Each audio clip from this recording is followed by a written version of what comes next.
So today we're going to be removing the lawn. It's going to be quite hard work. I'm going to remove the plants in the bed in front here, and then we're going to come up to the green trug, that green plastic bucket there in the right hand bottom corner. So we're going to square off from there. Okay, what do we need to dig up the lawn? Okay, firstly I've got an edger. I bought that second hand. You don't need one of these, you can use a spade instead. And that can also make the edges, cut under the grass. I got a few old stakes that I've made with some string on. That gives you the straight edge. And we have the trusted gloves. If you're going to be doing a lot of digging, a lot of people want to wear gloves, save the hands, save the skin. If you're pulling up nettles or thorns and brambles, they're also pretty handy. And then you've got your mat for leaning on, saving the knees, a trowel just to dig up a few weeds or a few little bits that are around, and then a hoe as well. And finally we've got a rake, something else I picked up second hand, and I've even made my own handle from an old hazel pole, which is nice. Firstly, we get our line. I use this cord and stake. This is just batten. Chop that down with an axe, create a little point. I said you don't need to do this. I wouldn't really be that bothered, but I know there's a lot of people out there who probably like really straight lines on their lawns. So let's do it. Tap it in. That's our line. Line that up with the side of the bed. Here we go. Right. So I'm doing with this. As I said, you can do this with a spade as well. Let's just get a nice line going here.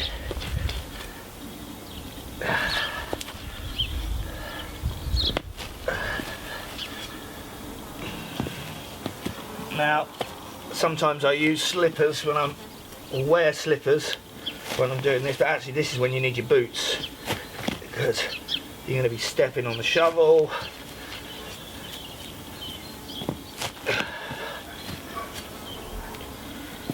So it's 2 days since lockdown, so I now realise I might not see my little girl for quite a few weeks. Like a lot of people out there, it's hard times. Keep busy, keep positive. Nice edge on there.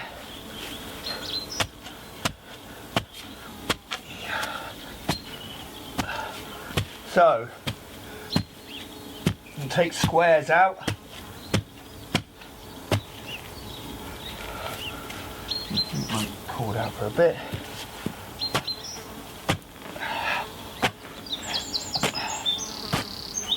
Here we go.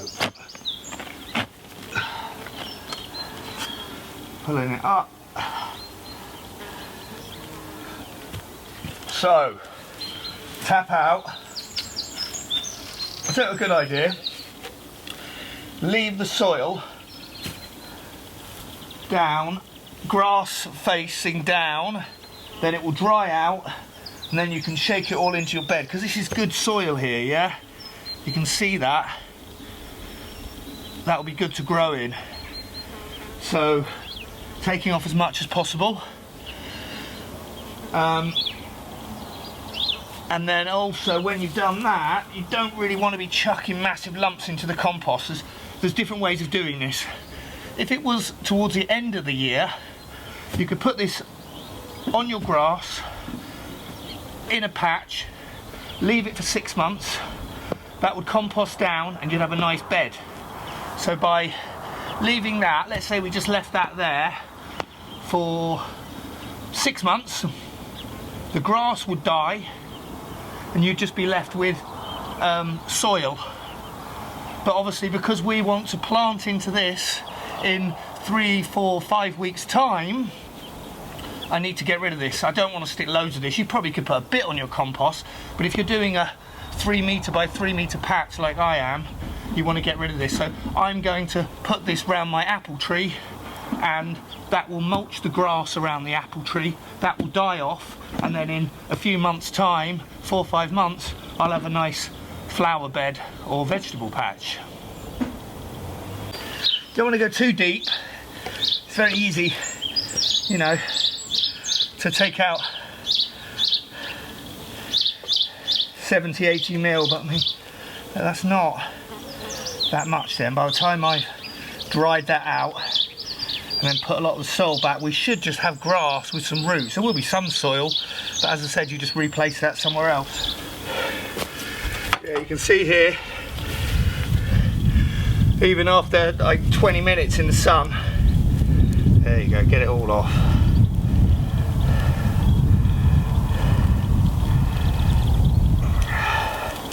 Oh, some nice worms there. I'm going to keep those. And as you'll see, around the side I've been using squares of the lawn turned upside down with the soil removed. Look, this is all the soil that's come off it. Because that's a pathway along there, so I don't need it. It's covered by the shade most of the day, so putting it there basically just means I'm getting rid of some of the soil and putting it back into the land.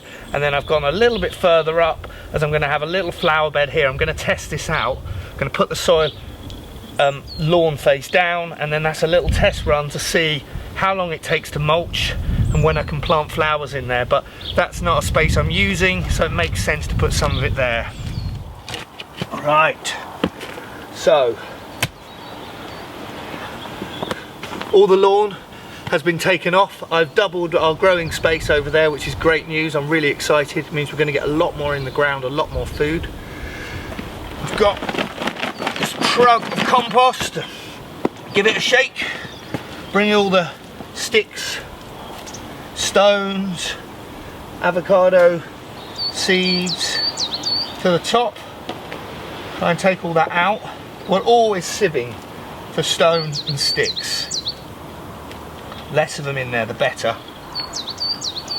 So on my new 4.5 by, boy, it's got to be about 8 meters now, isn't it? I'm going to put about 8 trugs of this over the top. I've already sieved it. I've taken stones out. I've taken all the weeds out. I've gone underneath. I've pulled little bits out. I've raked it and pulled all the loose soil off to see where the little roots are still sticking in, and I've taken them out. I'm going to put about 8 of these on. I don't have any horse manure this year. I'm also going to get probably half a trug of chicken pellets and fish bone and blood, and I'm going to sprinkle that on as well, just lightly over the top, and then I'm going to water it as well. And then we're going to rake it all out, and hopefully we're going to have a really nice bed. We're going to let it get rained on for a couple of days, let the chicken pellets dilute and dissolve, and then we're ready for planting. Right, so we have our compost here. Give it another shake.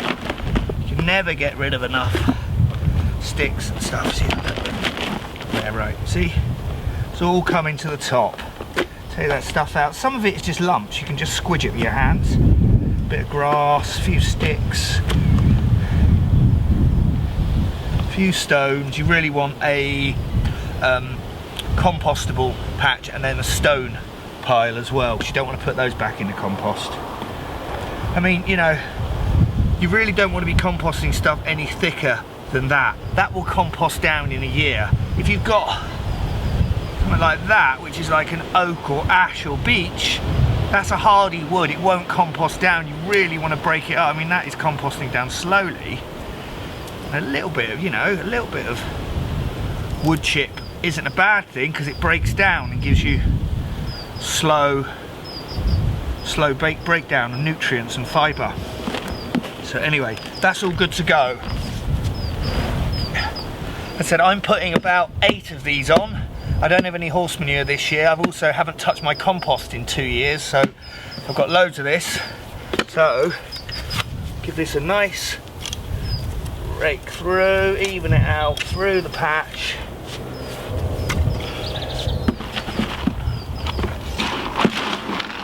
my mix of chicken manure, fish blood and bone, and I've also got some seaweed manure there as well. That's great stuff. I bought this from an organic online shop.